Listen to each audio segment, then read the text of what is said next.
الحمد لله الواحد القهار والعزيز الجبار مكبر الليل على النهار تذكرة لأولي الأبصار نحمده ونستعينه ونستغفره ونعوذ بالله من شرور أنفسنا ومن سيئات أعمالنا من يهده الله فلا مضل له ومن يضلل فلا هادي له وأشهد أن لا إله إلا الله وحده لا شريك له وأشهد أن محمدا عبده ورسوله أرسله بالهدى ودين الحق ليظهره على الدين كله ولو كره المشركون اللهم صل على محمد وعلى آل محمد كما صليت على إبراهيم وعلى آل إبراهيم إنك حميد مجيد اللهم بارك على محمد وعلى آل محمد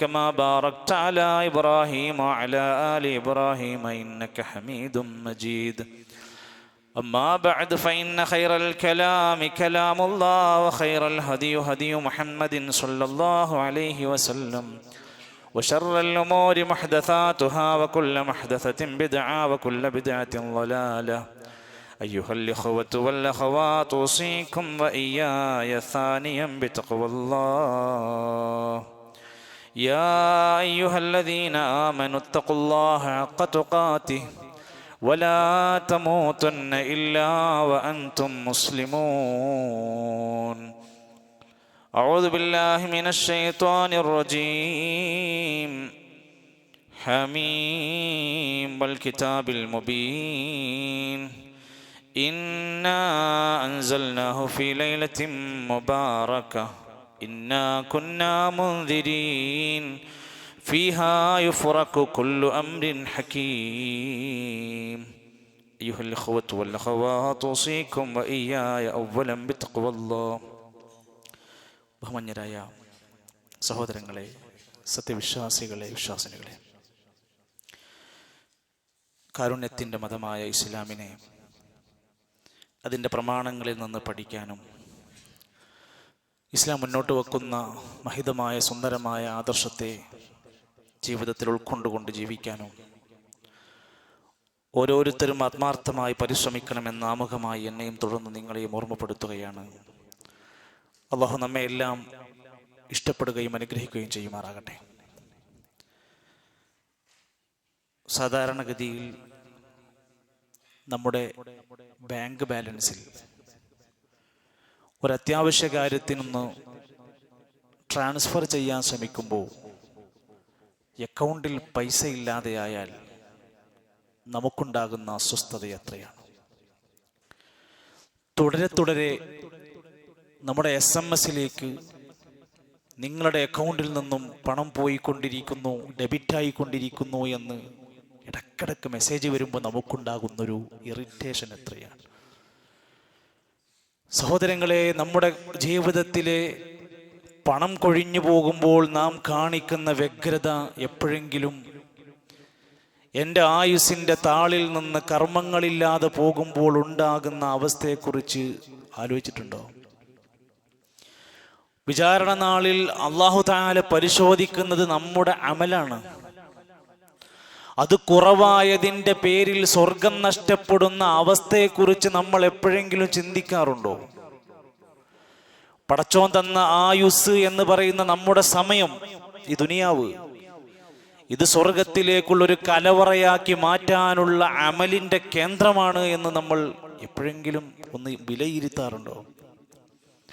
അല്ലാഹുവിൻ്റെ ഖുർആനിലെ ആ ചെറിയ ആയത്തുകളിൽ പോലും അല്ലാഹു പഠിപ്പിക്കുന്നുണ്ട്, നീ ഒരു അണുമണി തൂക്കം ചെയ്തിട്ടുണ്ടെങ്കിൽ നിനക്കതിൻ്റെ നന്മ കിട്ടും. ഫമൻ യഅമൽ മിസ്ഖാല ദർറത്തിൻ ഖൈറൻ യറ. നീ ഒരു അണുമണി തൂക്കം തിന്മ ചെയ്തിട്ടുണ്ടെങ്കിൽ അത് കിട്ടും, അത് അനുഭവിക്കേണ്ടി വരും. വമൻ യഅമൽ മിസ്ഖാല ദർറത്തിൻ ശർറൻ യറ. എന്നാൽ ഒരു മനുഷ്യൻ അവൻ്റെ ഈ ഒരു കർമ്മരേഖയിലുണ്ടാകുന്ന അമലിനെ കുറിച്ച് പരിശോധിക്കാൻ ഇവിടെ യാതൊരു കാര്യങ്ങളും അവൻ്റെ കയ്യിലില്ല, സ്കെയിലുകളില്ല. ഇവിടെ ചെയ്യാനുള്ള അവസരമാണ് പടച്ചോൻ തന്നിരിക്കുന്നത്. അതുകൊണ്ട് വിശ്വാസികളോട് അല്ലാഹു തആല സൂറത്തുൽ ബഖറ 110 ആയത്തിൽ പറയുന്നുണ്ട്, ഓരോരുത്തരും അതാണ് ചിന്തിക്കേണ്ടത്. വമാ തുഖദ്ദിമൂ ലിഅൻഫുസികും മിൻ ഖൈരിൻ തജിദൂഹു ഇൻദല്ലാഹ്. നാളേക്ക് വേണ്ടി നിങ്ങൾ ഓരോരുത്തരും അവനവന്റെ ഖൈറായത് മുന്നൊരുക്കി വെച്ചിട്ടുണ്ടെങ്കിൽ അത് അല്ലാഹുവിന്റെ അടുത്തവൻക്ക് കാണാൻ കഴിയും, അവിടെ ഉണ്ടാകണം. അവന് രാത്രിയിലും പകലുകളിലും അവന് കിട്ടുന്ന വേദിയും അവസരങ്ങളിലുമെല്ലാം അവൻ ആലോചിക്കേണ്ടത് ഇതിനെക്കുറിച്ചാണ്.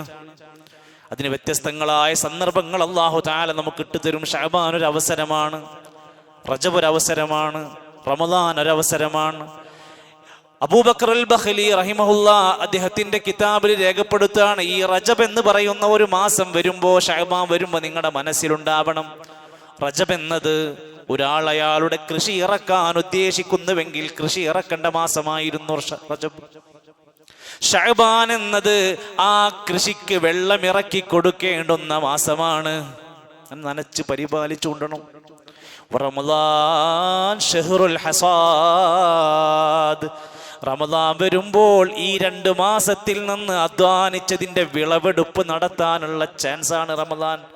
അദ്ദേഹം ലാസ്റ്റ് ചോദിക്കുകയാണ്, റജബിൽ കൃഷി ഇറക്കാത്തവനെ, ശഅബാനിൽ നനച്ചു കൊടുക്കാത്തവനെ, നിനക്കെങ്ങനെയാ റമദാനിൽ കൊയ്തെടുക്കാൻ കഴിയാ?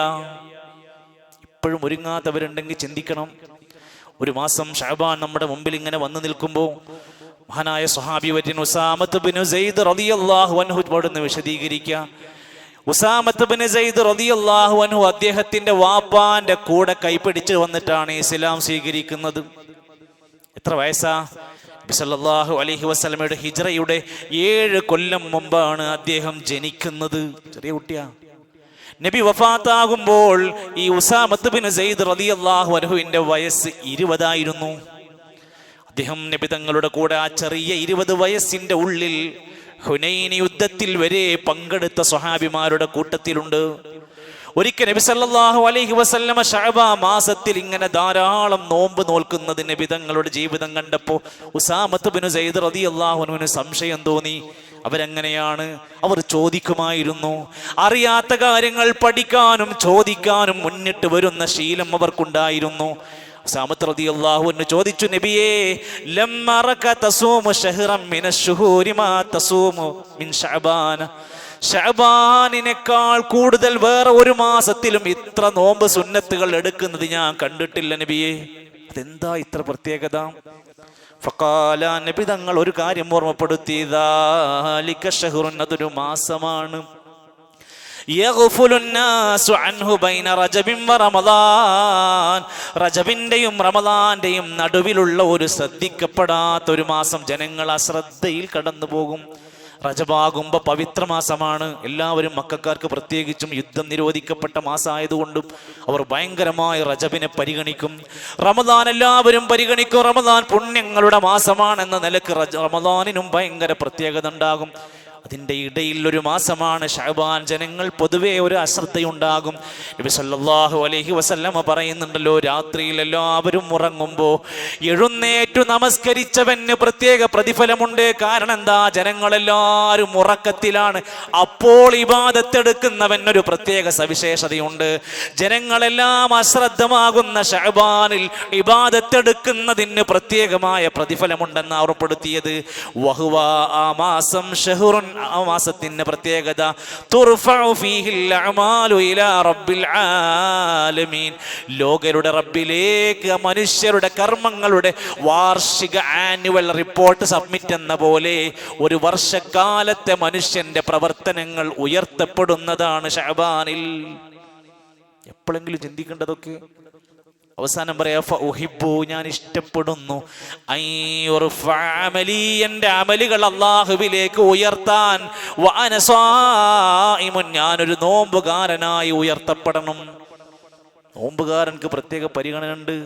അത് മനസ്സിലാക്കിയിട്ടാണ് ഞാൻ ഇതിങ്ങനെ ചെയ്യുന്നത്. ഈ ഹദീസ് വിശദീകരിച്ചുകൊണ്ട് മഹാരഥന്മാരായ പണ്ഡിതന്മാർ പറയാണ്, 3 കാര്യങ്ങൾ ഒറ്റ ഹദീസിൽ വന്നിട്ടുണ്ട്. ഒന്ന്, ജനങ്ങൾ അശ്രദ്ധമാകുന്ന സമയത്ത് ഇബാദത്ത് ചെയ്യുന്നതിൻ്റെ പ്രത്യേകതയായിരുന്നു. രണ്ട്, ജനങ്ങൾ ആ മനുഷ്യന്മാരുടെ കർമ്മങ്ങൾ അള്ളാഹുവിൻ്റെ ആകാശ ലോകത്തേക്ക് ആഴ്ചയിൽ ഉയർത്തുന്നുണ്ട്. എല്ലാ ആഴ്ചയിലും തിങ്കളും വ്യാഴം കർമ്മങ്ങൾ ഉയർത്താണ്. അതുകൊണ്ട് ആ തിങ്കളും വ്യാഴും നോമ്പിന്റെ സുന്നത്ത് പറഞ്ഞ് എല്ലാ ദിവസവും അസറിന്റെയും ഫജറിന്റെയും സമയത്ത് മലായിക്കത്തുകൾ ആകാശലോകത്തേക്ക് ഉയർത്തപ്പെടുന്നു. കർമ്മങ്ങൾ പരിശോധിക്കപ്പെടുന്ന ദിവസം വർഷത്തിൽ ഒരിക്കൽ. അതാണ് ഈ ശഅബാനിന്റെ പ്രത്യേകത പറഞ്ഞത്. 3, നബി സല്ലല്ലാഹു അലൈഹി വസല്ലമ റജബ് മാസത്ത് കഴിഞ്ഞ് ശഅബാനിലേക്ക് വരുമ്പോൾ ധാരാളം നോമ്പുകൾ എടുക്കാറുണ്ടായിരുന്നു. അതിന്ന് എന്താ പഠിക്കേണ്ടത്? നോമ്പ്, സുന്നത്തായ നോമ്പുകൾ കാര്യമായി ചെയ്യാൻ ഉപയോഗിക്കേണ്ടുന്ന മാസമായിരുന്നു ഈ റമദാൻ. അല്ല, ഈ റമദാനിന്റെ മുമ്പുള്ള ശഅബാൻ.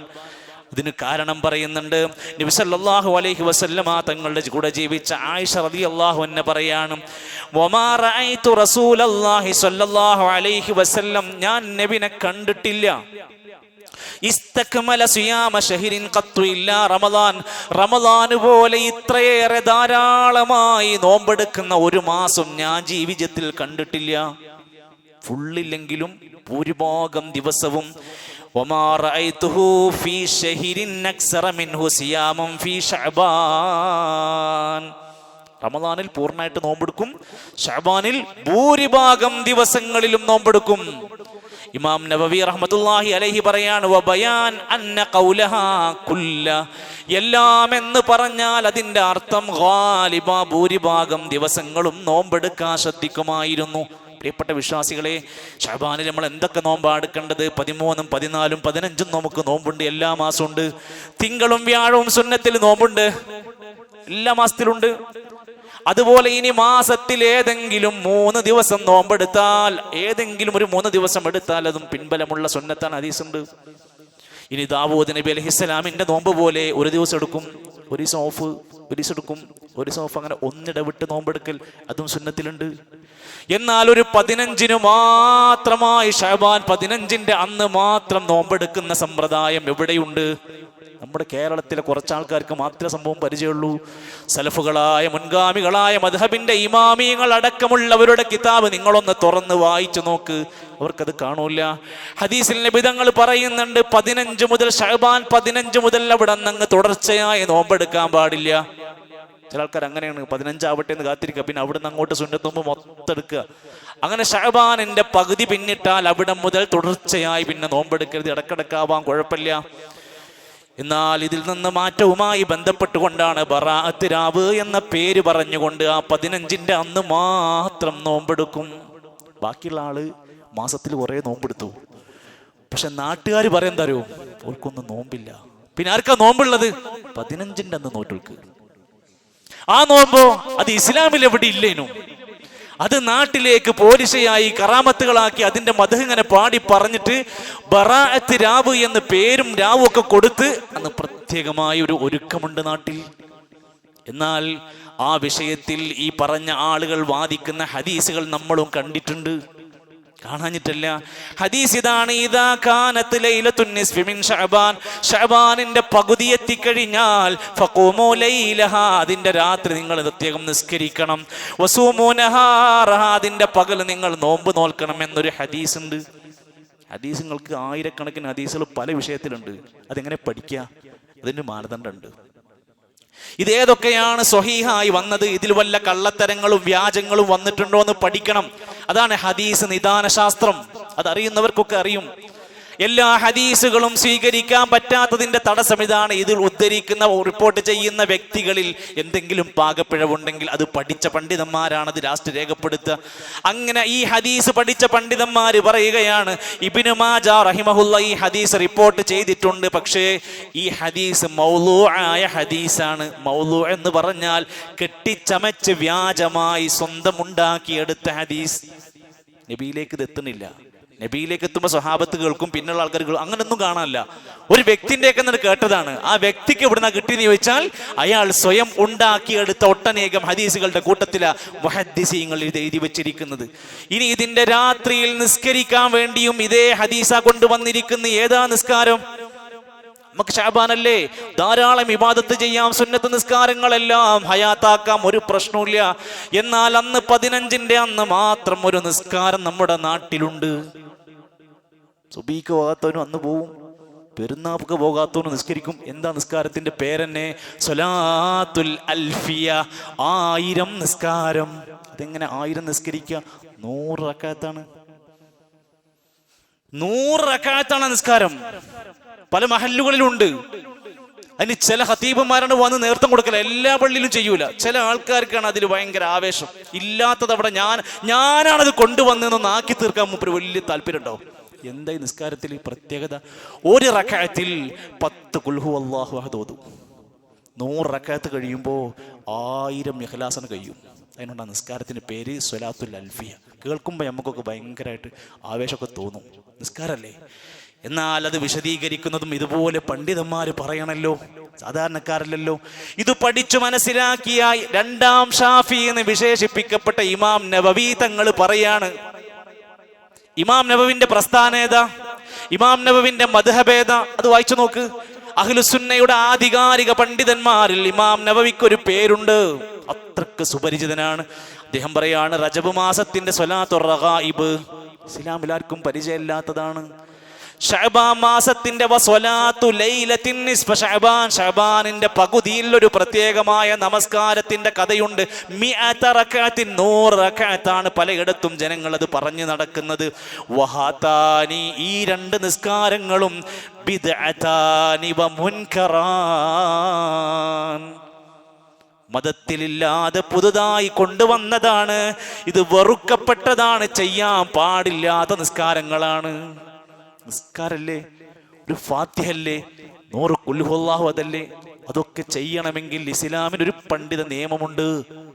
നബിതങ്ങളിൽ നിന്ന് അതിനൊരു റിപ്പോർട്ട് വരണം, നബി പഠിപ്പിക്കണം, സ്വഹാബത്തുകൾ അത് മാതൃകയാക്കണം, ഇമാമിയങ്ങൾ ആ വിഷയത്തിൽ സാക്ഷ്യപ്പെടുത്തണം. നമ്മൾ ഓരോരുത്തരും നമ്മുടെ ഇഷ്ടത്തിന് ഒരു ദിവസം തീരുമാനിക്കുക. ആ ദിവസം നമ്മൾ എന്തെങ്കിലും കുറെ സുഹൃത്ത് ഉണ്ടാക്കുക, എന്തെങ്കിലും ഒരു നിസ്കാരം ഉണ്ടാക്കുക. അങ്ങനെ ഓരോരുത്തർ അവനവന്റെ സൗകര്യത്തിനനുസരിച്ച് ഉണ്ടാക്കാൻ തുടങ്ങിയാൽ ഈ മതത്തിന്റെ എല്ലാ സൂക്ഷ്മതയും പൊട്ടിപ്പോകും. തോന്നുന്നവർക്കൊക്കെ ഉണ്ടാക്കാൻ പറ്റും, പാടില്ല. പ്രിയപ്പെട്ടവരെ, നബി സല്ലല്ലാഹു അലൈഹി വസല്ലമ തങ്ങളുടെ ഈ പ്രത്യേകമായ ഇബാദത്ത് പഠിപ്പിച്ച കൂട്ടത്തിൽ ഇല്ലാത്തതിന് ഭയങ്കരമായ പോരിശയാകും. എന്നാ ശഅബാൻ 15-ന്റെ അന്ന് രാത്രി നിസ്കരിക്കുവോ? ഖിയാമുൽ ലൈൽ നിസ്കരിക്കുവോ? തഹജ്ജുദ് നിസ്കരിക്കുവോ? അതൊന്നും വലിയ താല്പര്യത്തോടെ ആരും കാണുന്ന പോലുമില്ല, അതാരും പറയുന്നില്ല. വേറെ ചില നാടുകളിൽ ശഅബാൻ 15 ബറാഅത്ത് രാവ് എന്ന് പറഞ്ഞ് ആഘോഷിക്കുകയാണ്. ആഘോഷം, ഭക്ഷണം, ചീരണി, ഒരു പ്രത്യേകതരം ഒരു ഭക്തി ഇങ്ങോട്ട് നിറച്ച് കൊണ്ടുവന്നിട്ട് ഒരു ആഘോഷം ഉണ്ടാക്കുന്ന ഇതും ശരിക്കും ശ്രദ്ധിക്കേണ്ടതാണ്. അവസാനം ഇതിന് പറഞ്ഞ് ജനങ്ങൾ ഇതിലേക്ക് വരാൻ വേണ്ടി അവരുടെ മുമ്പിലേക്ക് പണ്ഡിതന്മാർ പറഞ്ഞു കൊടുക്കുന്നത് ഖുർആനിലെ ആയത്തെടുത്തിട്ടാ പറഞ്ഞു കൊടുക്കുന്നത്. സൂറത്തു ദുഖാൻ 1-ാമത്തെ ആയത്ത്, ഹമീം വൽ കിതാബിൽ മുബീൻ. അതാണ്ട് കിതാബിനെ പറ്റി പറയാം. ഇന്നാ അൻസൽനാഹു ഫീ ലൈലത്തിൻ മുബാറക, അനുഗ്രഹീതമായ ബറക്കത്താക്കപ്പെട്ട രാവിലാണ് അത് അവതരിപ്പിച്ചത്. ഇന്നാ കുന്നാ മുൻദിരീൻ, നാം അവർക്ക് ഒരു താക്കീതുകാരനാകുന്നു. ഇങ്ങനെ പറഞ്ഞ് ആ ലൈലത്തുൽ മുബാറക എന്ന അനുഗ്രഹീതമായ രാത്രിനെ കുറിച്ച് പറയും. ഈ അനുഗ്രഹീതമായ രാത്രി ബറാഅത്ത് രാവാണ് എന്നാണ് ജനങ്ങളോട് പഠിപ്പിക്കുന്നത്. ലൈലത്ത് എന്നുണ്ട്, മുബാറക്കാന്നുണ്ട്, അനുഗ്രഹീതമായ രാവ് എന്ന ആയത്തിലുണ്ട്. എന്നാൽ ഇത് പഠിപ്പിച്ച പണ്ഡിതന്മാർ ഇബ്നു കസീർ റഹ്മത്തുള്ളാഹി അലൈഹി പറയാണ്, വഹിയ, ആ രാത്രി ലൈലത്തുൽ ഖദ്രി, അത് ലൈലത്തുൽ ഖദ്റാണ്. അനുഗ്രഹീതമായ രാവെന്ന് വിശേഷിപ്പിച്ച ഖുർആൻ അവതരിപ്പിക്കപ്പെട്ട രാത്രി ഇത് ലൈലത്തുൽ ഖദ്റാണ്. എവിടെയാ പറഞ്ഞത്? ഇന്നാ അൻസൽനാഹു ഫീ ലൈലത്തിൽ ഖദ്ർ, ഖുർആനിലാണ് പറഞ്ഞത്. വകാന ദാലിക ഫീ ശഹ്രി റമളാൻ, അതൊരിക്കലും ശഅബാനിൽ വരൂല, അത് റമളാൻ മാസത്തിലാണ്. ആരാ പറഞ്ഞത്? ശഹ്റു റമളാൻ അല്ലദീ ഉൻസില ഫീഹിൽ ഖുർആൻ. ഇബ്നു കസീർ റഹ്മത്തുള്ളാഹി അലൈഹി അംഗീകരിക്കാം, തടസ്സമുണ്ടോ നമുക്ക്? അല്ല, സൽഫു സ്വാലിഹീങ്ങളായ കിതാബ് തഫ്സീറുകളുടെ കൂട്ടത്തിൽ ഏറ്റവും അഗ്രഗണ്യനായി നമ്മളൊക്കെ അവലംബിക്കാറുള്ള തഫ്സീറിലാ രേഖപ്പെടുത്തിയിരിക്കുന്നത്. ഈ ലൈലത്തുൻ മുബാറക എന്ന് പറയുന്ന രാത്രിയെ ചില മനുഷ്യന്മാർ ശഅബാൻ 15-ന്റെ അന്നാണ് എന്ന് പറഞ്ഞ് നടക്കുന്നുണ്ട്. അവരെ പറ്റിയിട്ട് നൂറ്റാണ്ടുകൾക്ക് മുമ്പ് ഇബ്നു കസീർ റഹ്മത്തുള്ളാഹി ആ കിതാബിൽ എഴുതി വെച്ചു, വമൻ ഖാല, ആരെങ്കിലും പറഞ്ഞു നടക്കുകയാണ്, ഇന്നഹാ ലൈലത്തുൻ നിസ്ഫി മിൻ ശഅബാൻ, ഇത് ശഅബാനിന്റെ പകുതിയിലാണെന്ന് പറഞ്ഞാൽ ഫഖദ് അബ്അദൻ നജ്അത, അവൻ സത്യത്തിൽ നിന്ന് ഒരുപാട് വിദൂരതയിലാണ്. കുട്ടികൾക്കറിയാം ലൈലത്തുൽ മുബാറക എന്ന അനുഗ്രഹീത രാത്രി ലൈലത്തുൽ ഖദറാണ്. ലൈലത്തുൽ ഖദറിന്റെ പോലീസുള്ള ഒരു രാവും ലോകത്തില്ല. ഖുർആൻ അവതീർണമായ രാവ് അത് ലൈലത്തുൽ, അത് റമദാനിലാണ്. ആരെങ്കിലും ഇത് പറഞ്ഞ് ശഅബാനിലാണെന്ന് പറഞ്ഞു നടന്നാൽ അവൻ സത്യത്തിൽ നിന്ന് വിദൂരത്താണ്. ഫഇന്ന നസ്സൽ ഖുർആനി അന്നഹാ ഫീ റമദാൻ, അത് റമദാനിലാണെന്ന് ഖുർആനിൽ പണ്ഡിതോചിതമായി നമുക്കാർക്കും പഠിപ്പിച്ചു കൊടുക്കാമുള്ള തെളിവ് ഖുർആനിലുണ്ട്. ഈ ഖുത്ബ കേൾക്കുന്ന ഏതൊരു മനുഷ്യർക്കും ധൈര്യമായിട്ട് അങ്ങാടി പോയിട്ട് പറയാൻ അല്ലാഹുവിന്റെ ഖുർആനിൽ ആയത്താ പറഞ്ഞു കൊടുത്ത്. ഇനി ഉലമാക്കന്മാർ പറയാണ്, ഇത് ഇങ്ങനെയെല്ലാം നമ്മുടെ നാട്ടിൽ കൊണ്ടു നടക്കുമ്പോഴും ലൈലത്തുൽ മുബാറക്കാണ്, അത് രാത്രിയാണ്, എല്ലാം തീരുമാനിക്കപ്പെടുന്ന, നമ്മുടെ റിസ്ക് തീരുമാനിക്കുന്ന, നമ്മുടെ ആയുസ് തീരുമാനിക്കുന്ന രാത്രിയാണ്. ബറാഅത്ത് രാവ് എന്ന് പറഞ്ഞാണ് രാത്രി ഉറക്കമൊഴിച്ച് ഓരോ കാര്യങ്ങൾ ചെയ്യിപ്പിക്കുന്നത്. മഹാനായ ഇബ്നു കസീർ റഹ്മത്തുള്ളാഹി അലൈഹി ആ ആയത്ത് പിന്നെയും വിശദീകരിച്ച് പറയാണ്, ഇത് എല്ലാ കാര്യങ്ങളും തീരുമാനിക്കുന്ന, റിസ്ക് തീരുമാനിക്കുന്ന, ആയുസ് തീരുമാനിക്കുന്ന രാത്രിയല്ല. അതേതാണ്? ലൈലത്തുൽ ഖദ്രി, അത് ലൈലത്തുൽ ഖദ്റുമായി ബന്ധപ്പെട്ടാണ് പരാമർശിക്കാറുള്ളത്. എല്ലതും ഇതുമൊക്കെ ചേർത്ത് പറഞ്ഞുകൊണ്ടാണ് ഫിറ്റാക്കി കൊടുക്കുക. അതുകൊണ്ട് സാധാരണക്കാരായി നമ്മളൊക്കെ ചിന്തിക്കുക, നമ്മൾ ചെയ്യുന്നത് കൂലി കിട്ടാനാണ്, അള്ളാന്റെ പ്രതിഫലം കിട്ടണമെന്ന് വിചാരിച്ചാണ് നമ്മൾ ചെയ്യുന്നതെങ്കിൽ അതിന് അള്ളാന്റെ ദീനിൽ ഒരു മാതൃക മുൻപ് ഉണ്ടായിട്ടുണ്ടാവണം. നമ്മുടെ നാട്ടിലത്തെ ഖതീബ് തീരുമാനിച്ചാൽ പോരാ, ദീനിൽ അത് ഉണ്ടാവണം. അതിനു പുറമെ പല നാടുകളിലും കാണാൻ സാധിക്കും പ്രത്യേകമായി ഖബർ സിയാറത്ത്. അതുവരെ പോകാത്തോനെ അന്നൊരു പ്രത്യേകമായ ഖബർ സിയാറത്ത് നടത്തുന്നവർ. ചില സ്ഥലങ്ങളിൽ സിയാറത്ത് ടൂറുകൾ ശഅബാൻ 15 പലയിടത്തും ബോർഡുകൾ വന്നിട്ടുണ്ട്. അമീറിന്റെ നേതൃത്വത്തിൽ ശഅബാൻ 15 വാഹനം പുറപ്പെടുന്നു, ഇന്ന സ്ഥലങ്ങളിലേക്ക് സിയാറത്ത് ടൂറ്. സാധുക്കളെ ചൂഷണം ചെയ്യുക, സാധുക്കളുടെ പാവപ്പെട്ട മനുഷ്യന്മാരുടെ ഭക്തിനെ ആ ദിവസം വെച്ചിട്ട് പിഴിയാൻ വേണ്ടി ശ്രമിക്കുക. ബറാഅത്ത് രാവിന്റെ പേര് പറഞ്ഞ് നല്ല ചീരണിയും ഭക്ഷണങ്ങളും അത് പിന്നെ എല്ലാത്തിലും ഉള്ളതാണ്. അത് ഒഴിവാക്കിയിട്ടൊരാണ്ടില്ല, അതൊഴിവാക്കിയിട്ടൊരു ഉറൂസില്ല, അതൊഴിവാക്കിയിട്ടൊരു മൗലൂദില്ല. അതുകൊണ്ട് അത് ഇതിലും വരുന്നുണ്ട്. പിന്നെ അതിന് പുറമെ സൂറത്തു യാസീനിന്റെ പാരായണം എന്തോ ഒരു പ്രത്യേകത ആ ദിവസത്തിലുണ്ടെന്ന് പറഞ്ഞ് 3 യാസീൻ ഓതിപ്പിക്കുന്ന എത്രയോ മനുഷ്യന്മാര്, സാധുക്കൾ ഇപ്പോഴുമുണ്ട്. യാസീൻ ഓതുന്നത് പുണ്യമല്ല എന്നൊരിക്കലും നമ്മൾ പറയരുത്. യാസീൻ എന്നല്ല, റഹ്മാൻ എന്നല്ല, വാഖിഅയായാലും മുൽക്കായാലും അതിന് ഇസ്ലാമിന്റെ പ്രവാചകൻ ഒരു സന്ദേശം പഠിപ്പിച്ചിട്ടുണ്ട്. എന്നാൽ ഈ ശഅബാനിന്റെ ഒന്നാമത്തെ ഒരു 10 അല്ലെങ്കിൽ ആദ്യത്തിൽ ഒരു യാസീൻ, അതുപോലെ തന്നെ പിന്നെ ഒരു യാസീൻ, അങ്ങനെ 3 യാസീൻ ഒരു ദിവസം പാരായണം ചെയ്യാൻ വേണ്ടി ദീർഘായുസ്സിന്, ഉപജീവനത്തിന്, വിശാലതക്ക്, മരണം നന്നാകാന് അങ്ങനെ ഒന്ന് പഠിപ്പിച്ചിട്ടില്ല. ഏത് സൂറത്തും എത്ര വേണമെങ്കിലും ഒരാൾക്ക് ഓതാം. പിന്നെ ഇതെല്ലാം ഓതിക്കഴിഞ്ഞാൽ ഒരു പ്രത്യേകമായ പ്രാർത്ഥന പഠിപ്പിക്കുന്നുണ്ട്. ഇല്ലാത്ത ദിക്റുകൾ എണ്ണം വെച്ച് ചൊല്ലിക്കൊണ്ടിരിക്കുന്നുണ്ട്. പിന്നെ ഞാൻ ഈ പറഞ്ഞു വെച്ച ആയത്തില്ലേ, ഇന്നാ അൻസൽനാഹു ഫീ ലൈലത്തി മുബാറക എന്ന സൂറത്ത് ദുഖാൻ, ഈ സൂറത്തിൽ ആ സൂറത്തുകൾ ഇങ്ങനെ ആവർത്തിച്ച് ഓതിപ്പിച്ചു കൊണ്ടിരിക്കുന്നുണ്ട് 3 തവണ. ഇങ്ങനെ ഓരോരുത്തരും അവരവരുടേതായ താല്പര്യങ്ങളും ഇഷ്ടങ്ങൾക്കും അനുസരിച്ച് പലതും കൊണ്ടുവരികയാണ്. സാധാരണക്കാരെന്ത് ചെയ്യും? നമ്മൾ ഇതെന്താ പറയുന്നത്? നോമ്പ് വെൽക്കണ്ടെന്നാണോ, നിസ്കരിക്കണ്ടെന്നാണോ? അല്ല, ഇല്ലാത്തതാവരുത്. ഇബ്നു കസീർ റഹ്മത്തുള്ളാഹി അലൈഹി ഒന്നുകൂടെ പറയാണ്, ഖാല അലി ഇബ്നു അബീ തുൽഹ ഇബ്നു അബ്ബാസ് റളിയല്ലാഹു അൻഹു, ഇബ്നു അബ്ബാസ് റളിയല്ലാഹു അൻഹു ഒരു ഖൗലുണ്ട്, അൽയൗമ അക്മൽതു ലക്കും ദീനക്കും എന്ന ആയത്തിന്റെ അടിസ്ഥാനത്തിൽ അൽ ഇസ്ലാം, ഈ ദീൻ എന്ന് പറഞ്ഞാൽ ഇസ്ലാമാണ്. അതിന്റെ പ്രത്യേകത എന്താ? അഖ്ബറല്ലാഹു നബിയഹു സ്വല്ലല്ലാഹു അലൈഹി വസല്ലം വൽ മുഅ്മിനീന അന്നഹു അക്മല ലഹുമുൽ ഈമാന, അവർക്ക് ഈമാൻ പൂർത്തിയാകുന്നത് ഈ ഇസ്ലാമിലൂടെയാണ്. ഫലാ യഹ്താജൂന ഇലാ സിയാദത്തിൻ അബദ, അതിലേക്ക് ഒന്നും പുതുതായി വർദ്ധിപ്പിക്കാൻ പാടില്ല. 5 നേരത്തെ നിസ്കാരം 6 ആക്കാൻ പറ്റൂല, 30 ദിവസത്തെ നോമ്പ് 31 ദിവസം ആക്കാൻ പറ്റൂല. ഈ ഇസ്ലാമിലെ ഒരു കാര്യത്തിലും അധികം വെക്കാൻ പാടില്ല. അല്ലാഹ്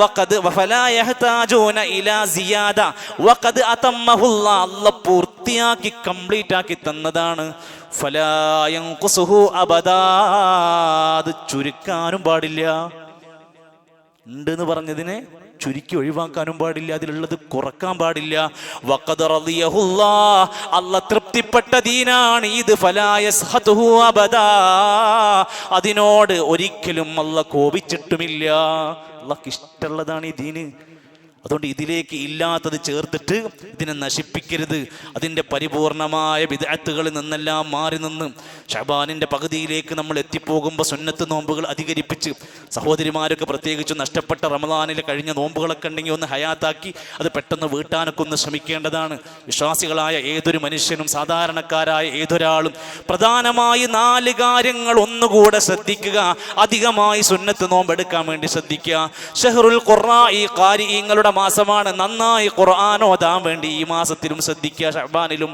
3-ാമത്തേത് മനസ്സൊന്ന് ശുദ്ധിയാക്കുക, പാപങ്ങളിൽ നിന്ന് കറകളയാൻ വേണ്ടി മനസ്സിനെ എല്ലാവിധ തിന്മകളിൽ നിന്നും മലീമസമാകുന്ന അവസ്ഥയിൽ നിന്ന് മാറി തൗബ ചെയ്ത് ഒരു നല്ല മനസ്സിൻ്റെ, നല്ല ജീവിതത്തിൻ്റെ, തസ്കിയത്തിൻ്റെ ഉടമയായി മാറാൻ ഈ മാസം തന്നെ ഒന്ന് സജ്ജരാവുക.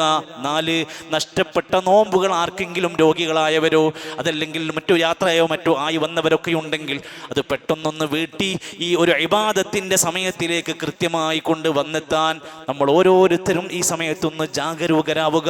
ദീനിലില്ലാത്തത് വെച്ചുകൊണ്ട് അമിതമായി കൊണ്ട് നമ്മുടെ നാശം വിളിച്ചു വരുത്തരുത്. കുല്ലു ബിദ്അത്തിൻ ളലാല വകുല്ലു ളലാലത്തിൻ ഫിന്നാർ.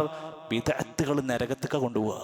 സ്വർഗം കിട്ടുമെന്ന് വിചാരിച്ചിട്ട് ചെയ്യുന്ന കാര്യം പിന്നീട് നമ്മുടെ നരകത്തിൻ്റെ കാരണമായി മാറാതിരിക്കാൻ വളരെ ആത്മാർത്ഥമായ ഇസ്ലാമിൻ്റെ പ്രമാണങ്ങൾക്ക് ഉള്ളിൽ നിന്നുകൊണ്ട് വളരെ ആത്മാർത്ഥമായി ഇഖ്ലാസോടെ റബ്ബിനെ പിൻപറ്റിക്കൊണ്ട് ധാരാളം സൽക്കർമ്മങ്ങളിലേക്ക് മുന്നിട്ട് വരിക. അള്ളാഹു നമ്മെ എല്ലാം വരും നാളുകളിലേക്ക് ഭക്തി പുരസ്സരം എത്തിപ്പെടാനും കൂടുതൽ സജ്ജരാകുവാനും മറ്റെല്ലാ ദുനിയാവിൻ്റെ തിരക്കുകളൊക്കെ ഒന്ന് പതുക്കെ കുറച്ച് കൊണ്ടുവന്ന് അല്പമൊന്ന് ഇബാദത്തുകളിലേക്ക് ചുരുങ്ങാനും അള്ളാഹു നമുക്കെല്ലാം അതിൻ്റെ മഹത്തായ തൗഫീഖ് നൽകി അനുഗ്രഹിക്കുമാറാകട്ടെ.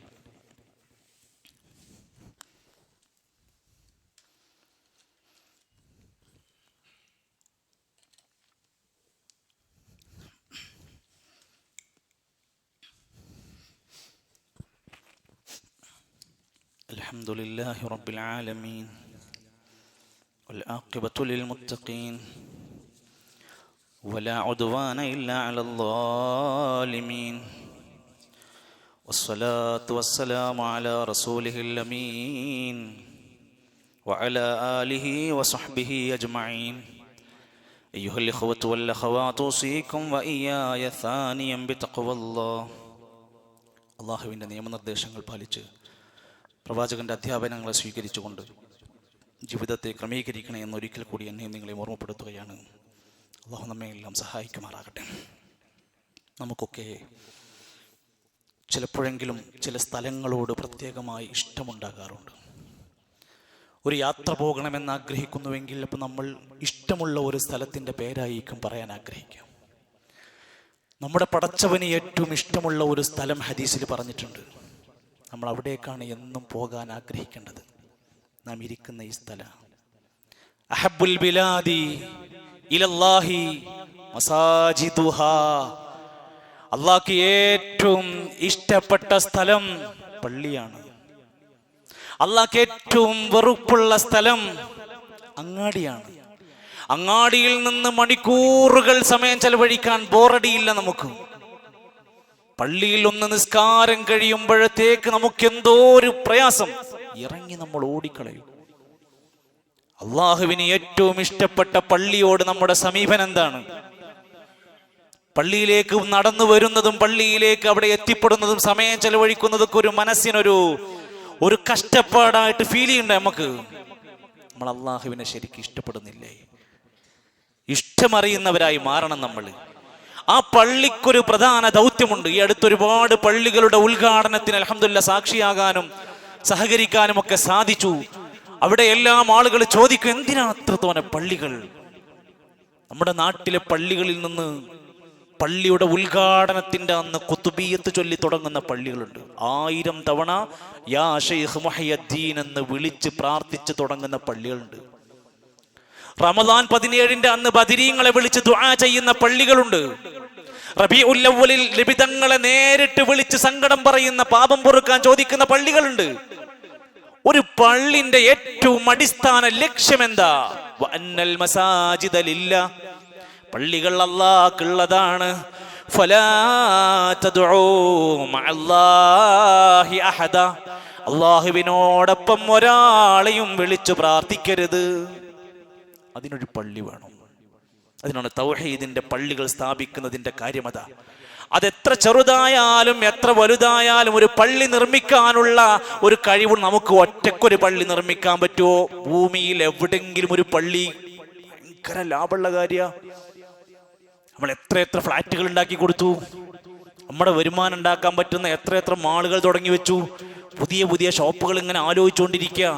മൻബനാ മസ്ജിദൻ ലില്ലാഹ്, ആരെങ്കിലും അല്ലാഹുവിന് വേണ്ടി ഒരു പള്ളി ഉണ്ടാക്കാൻ ശ്രമിച്ചാൽ കമഫ്ഹസി ഖതാത്തിൻ ഔ അസ്ഗർ, ഒരു പക്ഷിക്കൂടോളം വലുപ്പത്തിലോ ഇതിനേക്കാൾ ചെറുതോ ആയ, ചെറുത് പറയാണ്, ഏറ്റവും ചെറിയ രൂപത്തിലുള്ള ഒരു 10 ആള് നിസ്കരിക്കാൻ പറ്റുന്ന ഒരു പള്ളി ഉണ്ടാക്കി കൊടുക്കാൻ കഴിഞ്ഞാൽ ബനല്ലാഹു ലഹു ബൈതൻ ഫിൽ ജന്ന, സ്വർഗ്ഗത്തിൽ അല്ലാഹു ഒരു വലിയ വീടുണ്ടാക്കി തരും.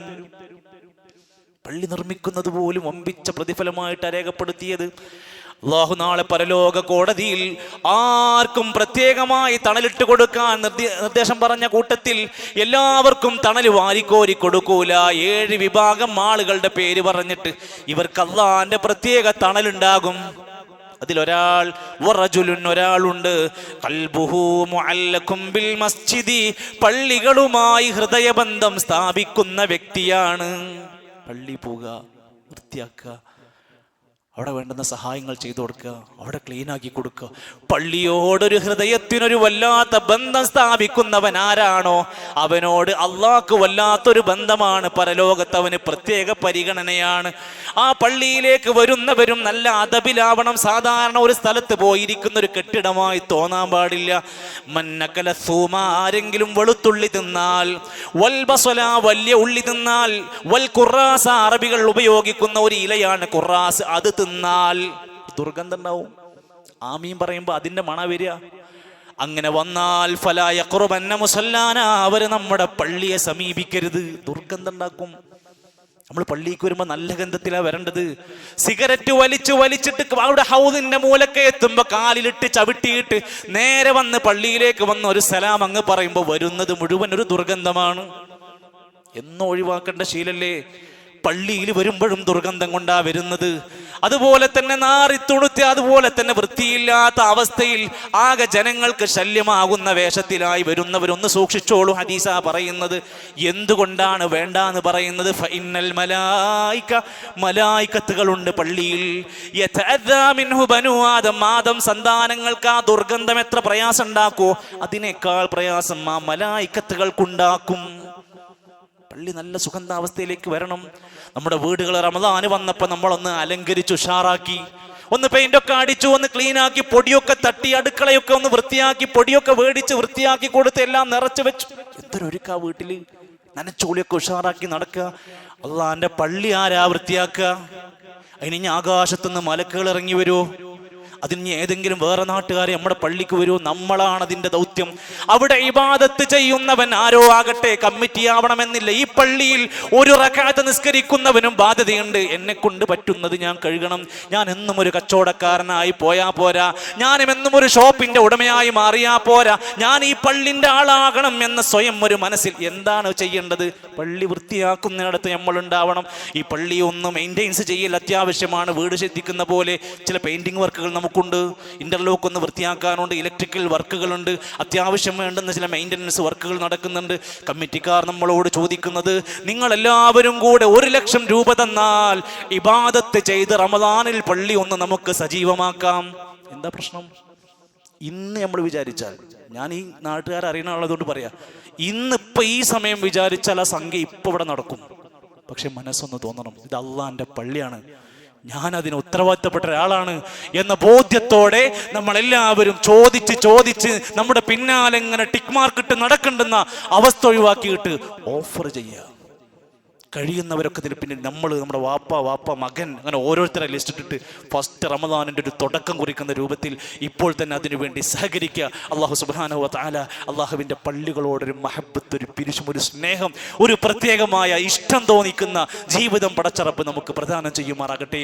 അള്ളാഹുവിൻ്റെ ഭവനങ്ങളിലേക്ക് വരാനും അവിടെ സമയം ചെലവഴിക്കാനും അവിടെ ഇരുന്ന് മനസ്സിൻ്റെ സങ്കടങ്ങൾ ഏറ്റുപറഞ്ഞ് കറകളഞ്ഞ് പുറത്തിറങ്ങാനും പടച്ചറപ്പ് നമുക്ക് മഹത്തായ തൗഫീഖ് പ്രദാനം ചെയ്യുമാറാകട്ടെ. പള്ളി പരിപാലിക്കുന്ന ആളുകൾക്ക് വിശാലമായ ആ രൂപത്തിൽ അത് കൈകാര്യം ചെയ്യാനുള്ള ഒരു കഴിവും താക്കത്തും ഈമാനും അള്ളാഹു പ്രദാനം ചെയ്യുമാറാകട്ടെ. പ്രിയപ്പെട്ട സഹോദരങ്ങൾ പലരും മരണപ്പെട്ടു പോയി. പ്രിയപ്പെട്ട സഹോദരന്മാരുടെ പലരും മാതാക്കളും പിതാക്കളും ഒക്കെ മരണപ്പെട്ടവർ ദുആ കൊണ്ട് വസിയത്ത് പറഞ്ഞിട്ടുണ്ട്. അള്ളാഹുവേ, അവരുടെ കബറിടങ്ങൾ വിശാലമാക്കി കൊടുക്കണം റഹ്മാനെ. പാപങ്ങളെല്ലാം പുറത്ത് മാപ്പ് നൽകണം റഹ്മാനെ. രോഗികളായ ഒട്ടനേകം ആളുകൾ പള്ളിയിൽ വരാൻ, ജുമാക്ക് വരാൻ വരെ പ്രയാസപ്പെട്ടുകൊണ്ടിരിക്കുന്ന വീട്ടിലെ കിടപ്പിലായവരൊക്കെ നമ്മുടെ മഹല്ലിൽ പ്രദേശത്തൊക്കെ ഉണ്ട്. അള്ളാഹുവേ, സമ്പൂർണ്ണമായ ശിഫ നൽകണേ റഹ്മാനെ. അവരെ പരിചരിക്കുന്നവർക്കെല്ലാം വമ്പിച്ച ക്ഷമയും പ്രതിഫലവും നൽകണമേ റഹ്മാനെ. അള്ളാഹുവേ, ഞങ്ങളുടെ സമ്പത്തിൽ, ജോലിയിൽ, വരുമാനങ്ങളിൽ ഖൈറും ബറക്കത്തും പ്രദാനം ചെയ്യണമേ. പരലോകത്ത് നരകത്തിൻ്റെ അഗ്നിയിൽ കിടന്ന് വെന്തെരിയുന്ന വിറകുകളായി ഞങ്ങളെ നീ മാറ്റല്ല റഹ്മാനെ. അള്ളാഹുവേ, സ്വർഗത്തിൻ്റെ അഹലുകാരിൽ ഞങ്ങളെയും ഞങ്ങളുടെ കുടുംബത്തെയും ഉൾപ്പെടുത്തണമേ റഹ്മാനെ. ഞങ്ങളുടെ സമ്പത്തിൽ, ജോലിയിൽ, വരുമാനങ്ങളിൽ ഞങ്ങൾക്ക് നീ ബറക്കത്ത് നൽകണമേ. പ്രവാസികളായ ഞങ്ങളുടെ സഹോദരങ്ങൾക്ക് അവരുടെ മേഖലകളിൽ ഖൈർ നീ പ്രദാനം ചെയ്യണമേ. അല്ലാഹുമ്മ റബ്ബനാ ആതിനാ ഫിദ്ദുനിയ ഹസന വഫിൽ ആഖിറതി ഹസനത വഖിനാ അദാബന്നാർ. അല്ലാഹുമ്മ ഗ്ഫിർ ലിൽ മുഅ്മിനീന വൽ മുഅ്മിനാത്ത് والمسلمين والمسلمات الأحياء منهم والأموات. اللهم أعز الإسلام والمسلمين وأذل الشرك والمشركين. اللهم ربنا آتنا في الدنيا حسنة وفي الآخرة حسنة وقنا عذاب النار. ربنا آمنا فاغفر لنا ذنوبنا وكفر عنا سيئاتنا وتوفنا مع الأبرار. ربنا تقبل منا صيامنا وقيامنا وتلاوة القرآننا وصدقاتنا يا رب العالمين. وصلى الله على نبينا محمد والحمد لله رب العالمين.